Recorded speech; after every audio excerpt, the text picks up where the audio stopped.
qu'on s'intéresse au cas de cet urgentiste Éric Loupiac. C'est le 10e médecin français à mourir du coronavirus.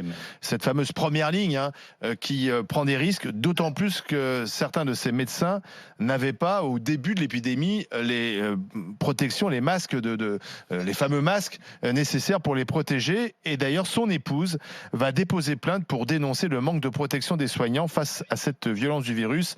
Et déjà, 600 médecins l'ont fait. Jérôme Marty. Alors, qu'un médecin attrape le virus, il n'y a pas de risque zéro, c'est évident, puisqu'il est en contact de la maladie.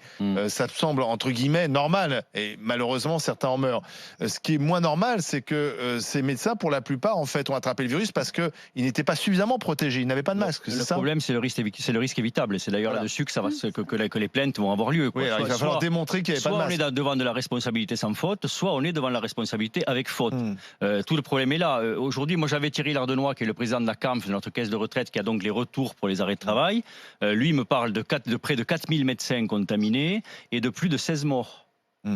Il faut savoir quand même que l'immense majorité des médecins décédés sont des médecins libéraux. Et on a des médecins de l'hôpital, des urgentistes aussi, qui sont décédés. Et pourquoi? Parce que les médecins libéraux étaient moins protégés que les médecins de l'hôpital? Je pense qu'ils l'ont été encore moins. Mais de toute façon, il n'y a pas de classement à faire d'un côté à l'autre. On a tous été sous pénurie de masques.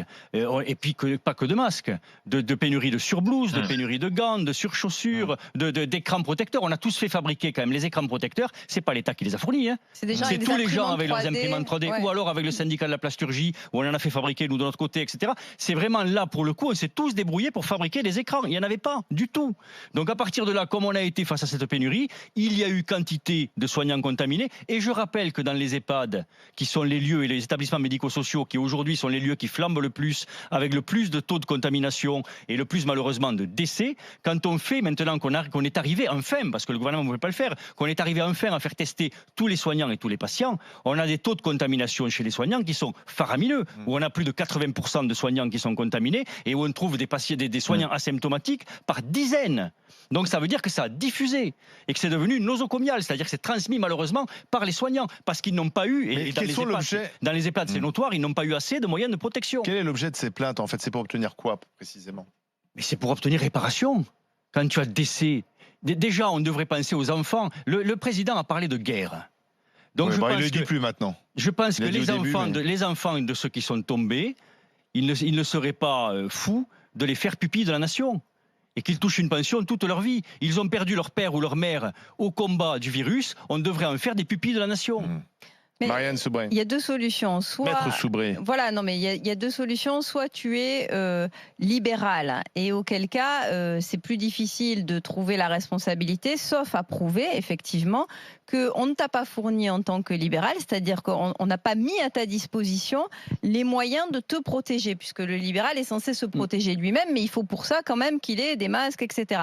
Donc il y aurait quand même une responsabilité à aller chercher si effectivement il s'est retrouvé devant une pénurie. Mais pour celui qui travaille à l'hôpital, c'est encore plus simple. C'est-à-dire que son employeur, qui est l'État,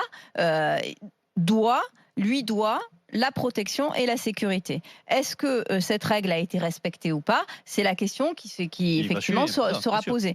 Mais ce sont deux situations un petit peu différentes, suivant ton statut, mais je comprends la démarche et ils ont raison effectivement de faire ce genre d'action, parce que quand ton employeur te met en danger, quand ton employeur ne respecte pas son obligation de sécurité, il est en faute et il te doit réparation. Maintenant, on répare jamais une mort, malheureusement. Donc, effectivement, ils obtiendront peut-être pour eux, pour les épouses, pour les enfants, peut-être qu'ils obtiendront quelque chose. Mais au-delà, effectivement, pourquoi pas s'interroger sur un statut éventuel de pupille de la nation qui permet d'avoir des bourses ou autres parfois. Mais c'est pas non plus des milliers et des cents. Ma mère était pupille de la nation. Non, mais je sais bien, mon père l'est aussi. C'est pour ça que c'est une reconnaissance. Mais c'est une reconnaissance, bien sûr. C'est important, la reconnaissance. Maxime Niedo. C'est évidemment des dégâts collatéraux largement dommageables et la nécessité de déterminer la part de responsabilité de l'État est très importante, je pense, pour tout le monde. On parle en permanence de transparence. Je pense que ce genre de système pour reconnaître la reconnaissance de l'État et sa responsabilité dans ça n'est pas totalement fou. Et je tiens quand même à faire remarquer, on parle des médecins. Il y a quelque temps, je crois que c'était une information de France Info qui disait que le maintien du premier tour des municipales avait fait mourir littéralement des assesseurs, des personnes âgées, dans des petites villes, dans des petites communes. Donc voilà, il y a eu forcément des décisions politiques qui ont entraîné ça. Donc déterminer la responsabilité est importante et nécessaire dans cette démocratie. Et malheureusement, on va devoir y rajouter le personnel de justice. Il y a une greffière de Créteil qui est décédée. Bien sûr.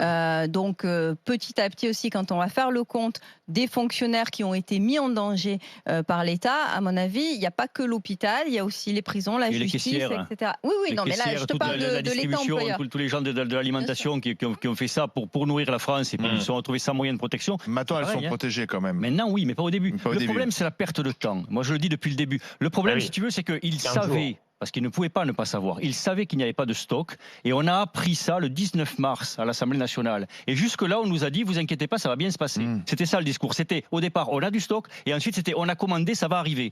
Et en fait, on attendait. Et on nous a donné à la place des masques périmés au début de 6 mois, puis de 2 ans. Et on a mis des masques de périmés depuis plus de 2 ans, souvent, qui se délitaient. Et qui faisait que souvent, on ne pouvait pas respirer dessous parce que tu respirais de la poudre qui venait de ces masques. C'est délirant, quoi, l'histoire. Allez,